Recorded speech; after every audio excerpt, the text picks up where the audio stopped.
There's been an increase of sightings of UFOs and orbs from the military to everyday citizens. Are they real, or are they tools of a rogue deep state agency?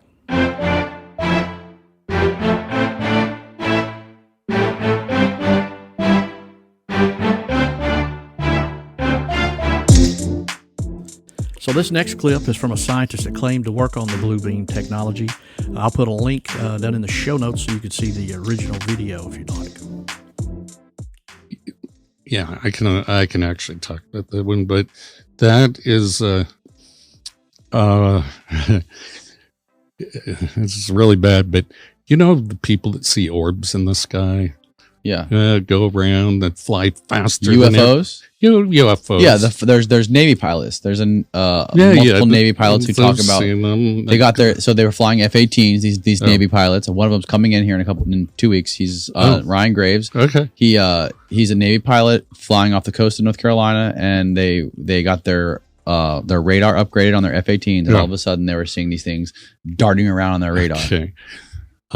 Don't tell him what I'm about to say and see if he knows about it. Okay. So what we do is we play with our own forces to make sure our trickery will work on the enemy.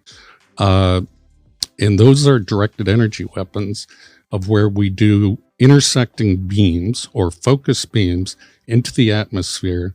And notice they're always in the atmosphere to excite the electron orbitals of the oxygen and nitrogen in our atmosphere, and it causes a glow and it causes ionization. That ionization shows up on radar, and it's like a cat laser pointer, and we're making planes chase them. That's exactly how they describe these things moving, like laser pointers. Yeah, and so we can do it in 3 space.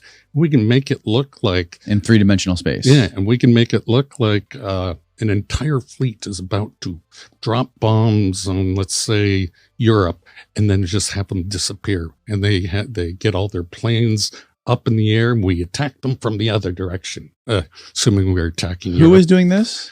The Navy, you said? Somebody. Let's just say a group, you know. And you know this for a fact. I know for a fact, yeah.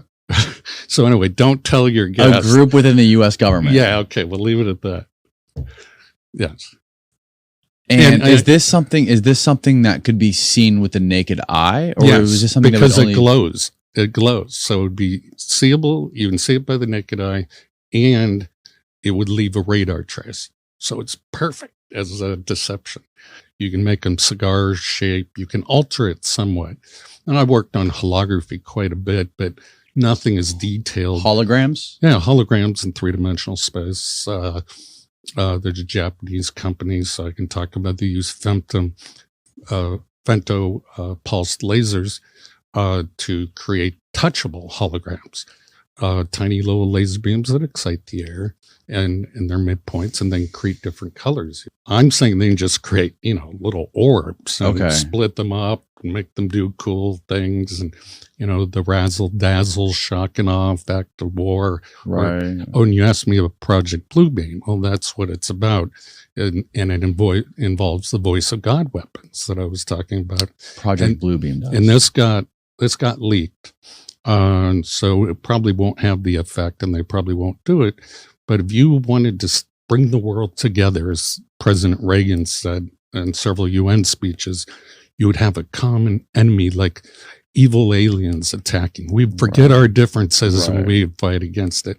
So we wouldn't look at each other as Chinese or Russian or American. We'd look at each other as Earthlings. It's humans. Yeah, as Earthlings. And so that was Project Bluebeam, was to trick the human race into believing either God is coming down, everybody hears the voice of God, the microwave hearing effect, get along, give, whatever the new message is, or it was going to be the evil aliens attacking. And notice how they, all of a sudden, all the governments release all their information on UFOs, and there's a whole division dedicated, and that's just deception.